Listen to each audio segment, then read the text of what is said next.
Welcome to Think Big with Dan and Qasim. Join hosts Dan Melnick and Qasim Masood as they explore big ideas, limitless possibilities, and engage with visionaries, entrepreneurs, and thought leaders who dare to dream big, get inspired, motivated, and find practical tips for personal growth. Think big, dream bigger, and ignite your potential. All right, welcome to Think Big with Dan and Qasim. Qasim's not able to join today, but our guest today is Mike Johnson. So, Mike, if you want to go ahead and tell us what you do for a living and where you live. Yeah, sure, Dan. What do I do for a living? Well, I'm retired, a retired guy that couldn't stay retired and ended up getting involved in the collectibles, which is really my passion for decades, and started with numismatics, and it's really evolved from numismatics to other collectibles, sports cards, comics, art, and technologies. Awesome. So how did you get the idea for this? My background is technology based and also capitalization. I used to do a lot of debt and equity capitalization, a lot of big projects, international stuff. And just by combining really the technologies with the capitalization and business operating plans, and just started from scratch, started putting it together and seeing what works, what doesn't work. And I found that it does work and quite well. Awesome. So in terms of collectibles, is that something that you started when you were a kid, or I guess what did that process look like for you?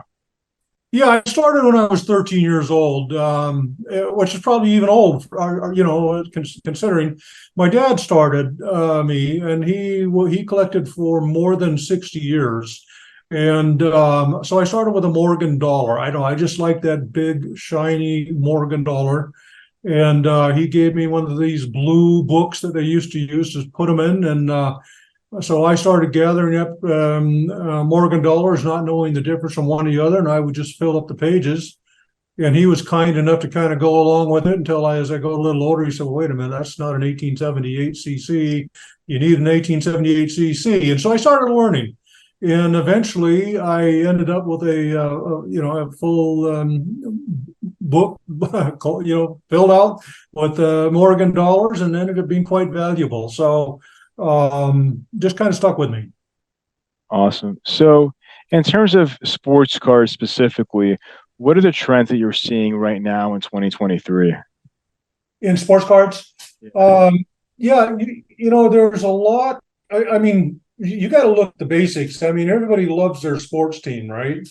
And there's a huge amount of marketing that's going into and supports, teams.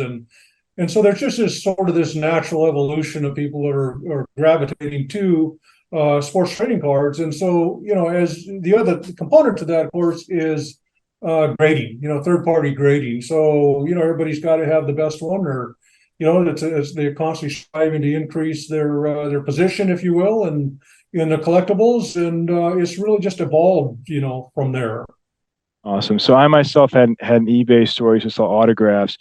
And I sold that business back in 2020. But one thing I noticed was that a lot of people outside of North America didn't really understand collectible sports cards. So have you seen that, or I guess where do the trends have going in that direction? Do you think there's going to be more user adoption outside of North America, or I guess what have you seen? Yeah, as far as within foreign or adoption in foreign countries, well, they've got their sports teams too. And there's of course they may like other sports, more so than they do like soccer, and things of that nature. So yeah, they've got their teams, they've got their followings, they've got their audience, and there are other dynamics that I think are going to come into play that will have far bigger impact in market growth, whether that is in North America or outside of North America. So how would you say that you separate yourself from your competition? I don't have any competition. I mean, in the respect that we are spearheading technologies that and we're bringing changes to the collectibles industry that has never been done.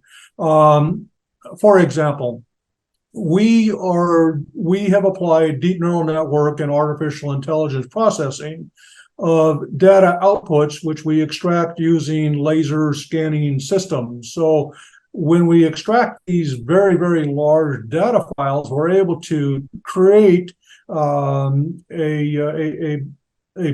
base, if you will, of data relative to a third-party assigned grade. So we had these massive file outputs, and we had to do something with them. So that's where the DNN and the AI processing came from.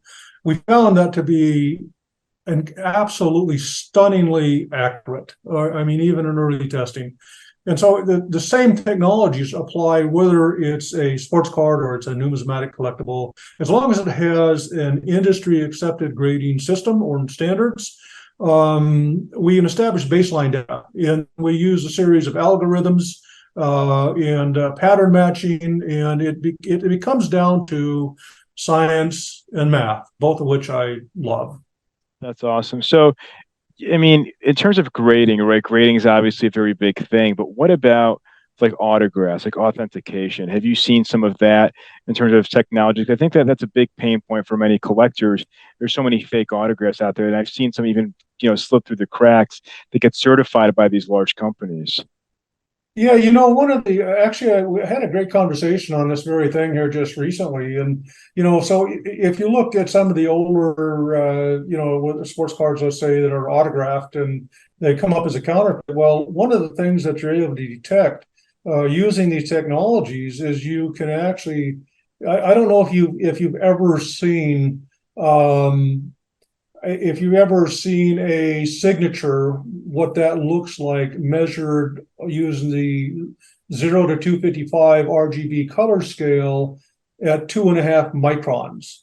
It gives you this a massive amount of data, measured data, and you're able to immediately then be able to identify, because of the color outputs, the physical number 0 to 255, which are measured, will tell you, is that ink of that era? Is that paper of that era? So you can't fool it. You can't fool the technology. So I think that the industry will appreciate this once it gets out in the mainstream. So in terms of era matching, that makes sense for sure. But what about pen strokes of people? I think that's a very tricky thing because, you see these people that have these massive, fraud campaigns of, kind of being able to match, or I think even now people always say, oh, certain athletes or celebrities, their autographs are so sloppy and it's so easy to forge. So what about like those things? Yeah, that's one of the easiest things to measure. And that's a great point. So pen strokes, right? So pen strokes, think about it for just a minute. Depending on how that person, that writer, uses or initiates their handwriting, is going to set that pattern for how thick is the ink, what is the curvature, and how hard are they pressing, and all these things. All of those things can be very easily detected. Once you have it's just like a counterfeit coin. If we take and scan a counterfeit coin, we have captured the digital fingerprint of the counterfeit coin. The same thing holds true with a genuine signature, for example. You can't fool it. You'd have to see it. You'd have to see what those actual physical outputs are, and you'd immediately recognize it. Do you think that these technologies are going to take jobs away from professional graders and authenticators? Not at all. What our objective is to stabilize third-party grading. My thoughts is that once we get this out there and they can test it, and I think it'll eventually will become a standard. I think it'll become an industry standard. So if it's an industry standard, we would just like to license or lease, or license it out to, for example, third-party grading companies. So we're not looking to harm or anything in the industry. We're looking to improve the industry. So whatever it takes to make that happen, to make that a reality. You're saying that every single item will be 100% guaranteed with the actual physical person looking at it, like their eyeballs, in addition to your technology, really trying to make this as seamless as possible. Sure. I mean, that's where it starts, right? I mean, it had to start with a human being that could say, this is a genuine, this is real, this is not a counterfeit. So you got to start there. You got to start with something that's already been examined, already been graded. And then you extract the data from that particular collectible, and then you use that to build the baseline. So it then becomes, I think that the technologies become really an integral component, which will greatly, and it's far more accurate. I mean, it sees what the human eye will never be able to see. It's just that accurate. What has been your biggest challenge with starting this business? It's new. I mean, the industries are really niche industries, and you could break it down into marketing as one part of the niche, and then third party grading as another. Fortunately, we have the interest of some of the top people in the industry, which I'm very happy with, and they're very, very supportive of. They have seen the technology, and it's sort of the handwriting is on the wall. And so it just takes a little time to gear it up, to get it up and running, get it completely tested, all the bugs worked out, and then get it out into the system. So you mentioned word of mouth, but I guess what has been your number one strategy in terms of reaching people, telling people about what you're doing to really change the game in the industry? Yeah, so we took a really interesting approach. Marketing costs a fortune, right? So in all the traditional channels, yeah, those are all there. But we took it at another angle. What we did is we recently, in fact, joint ventured with a data company that has got a database of 350 million consumers in the United States, and they happen to apply AI to that database. So what we have done is we partnered with them, and then we have joined them with the marketing companies we have contracted with. And so what that means is that we're able to use very specific demographics to target our marketing. So in other words, if we want to build community, we would use a different demographic than we would for investors, for example. So that gives us, it gives us 350 million consumers, to target. So that's the direction that we've gone, but we also use the traditional, marketing, if you will, and attending events and, things of this nature. So do you envision yourself as being more B2B or more B2C in terms of people in their own homes doing their own grading? Well, I don't really see people in their own homes doing their own grading. I don't think that works at all, frankly. I think it's really more of a B2B, function. Although I don't want to get too far ahead of myself, but what is the one thing that everybody has? A smartphone, right? And what does every smartphone have? I mean, the more modern ones, they have these very high quality digital cameras. And we're even starting to see this now, where you can take a digital camera and you can use it to identify an asset. But I would just put out there, don't be surprised to see at some point, excuse me, where you'll actually be able to grade. Yeah, for sure. Yeah, I think that technology is going to happen soon. I think it's something interesting for me because I feel like, to your point, if it can be streamlined through a phone, like through a software, it's okay, like if you're going to use a software, anybody can do it from their home in 2 seconds. You can say 100% guarantee this is authentic, like no questions asked. This is this grade. I think that'll definitely streamline the process. It'll make it a lot easier. Because I think that's a big pain point that, for example, like when I was like in the industry, it's like, how can I prove that something's real, right? I got an autograph signing like at the baseball game. How do I know if it's real? And I think that if you can authenticate it in 2 seconds through like a third-party software, that'd be very beneficial. Yeah, a lot of that infrastructure, so to speak, is really kind of almost in place right now. I mean, if you add in the deep neural network and the artificial intelligence, processing component to this with and use that as a runtime engine. Well, obviously, as the runtime engine, you can then develop the smartphone, iOS, and Android applications, which has the graphic user interface and the point of sale to allow that, in fact, to happen. So there's technical things which are stack and cloud and so on that you have to work into all that. But the technologies and the APIs, I mean, for the most part, that you can customize the APIs, but the rest of the technologies, we're already doing this. I mean, that's what we do. So I expect there'll be twists and turns, as you go. I mean, these things take time and they take effort. But yeah, so one thing that you want to always consider, and that is the point is encapsulation, right? I mean, encapsulation protects the asset. I mean, it protects the comic book, it protects the sports card, it protects the numismatic. So you're still going to have that as an element, even if you're able to take and do a grade from a smartphone, which is getting there, you're still going to want to encapsulate it. So how does that change the dynamics of the industry? Is it more towards utilizing the technologies for the grading side and then just doing encapsulation? How does that change those dynamics? Are there better ways to do encapsulation? So I don't know. I mean, there's always going to be a state of flux, so to speak, but it'll sort itself out. But those technologies are coming, and we're bringing them. That's awesome. So, are you working a lot with blockchain or NFTs as well? Yeah, we most certainly are. In fact, one of the reasons that we designed this technology, if you notice, it's a digital fingerprint. But not only is it a digital fingerprint, it is the IP of that physical asset.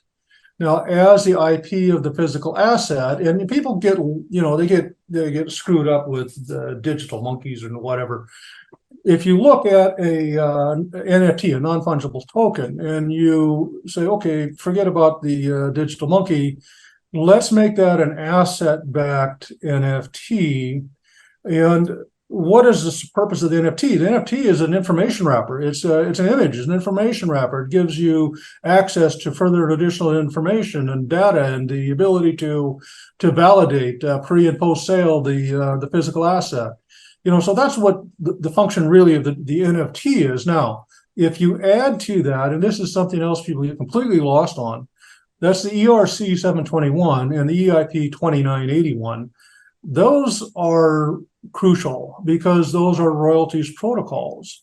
Now think about this for just a second. So if you take and you attach the digital fingerprint, you register on blockchain, chain of title, you construct the NFT as I've described, and you attach royalties which are controlled by smart contract, and they trigger on resales. Now you have got a way to vest the consumer directly into the marketplace as a function of marketplace cost, right? So if you let's look at a numismatic. If you wanted to buy if you wanted to buy a Roman Constantine that's 2,400 years old, you can go on eBay right now and buy one. Well, how many times do you suppose that Roman Constantine has changed hands in 2,400 years? Or if you wanted to buy a silver eagle, 600 million silver eagles have been sold in the marketplace. Was it mid-'80s? That's a lot of silver eagles. Well, how many times do you suppose those have been bought and sold, or any other coin, or any other sports card, or any other comic? It's the same thing. So if you apply the royalty triggered by or controlled by smart contract, now you've changed the fundamentals of the marketplace. For sure. So as of right now, the next 3 to 6 months, what is your top priority for your business? Right now we're moving from we did the POC. We developed the proof of concept for the automation of third-party grading using DNN AI.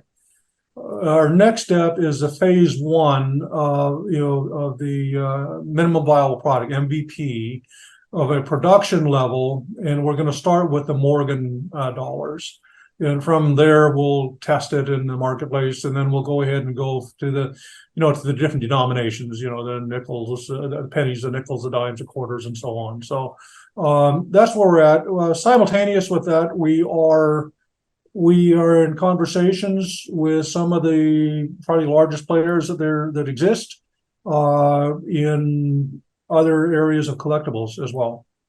Awesome. So what's the biggest piece of advice that you wish you knew before you started this journey with your company? It always costs more and takes longer, than you would like it to, but that just sort of goes with the territory.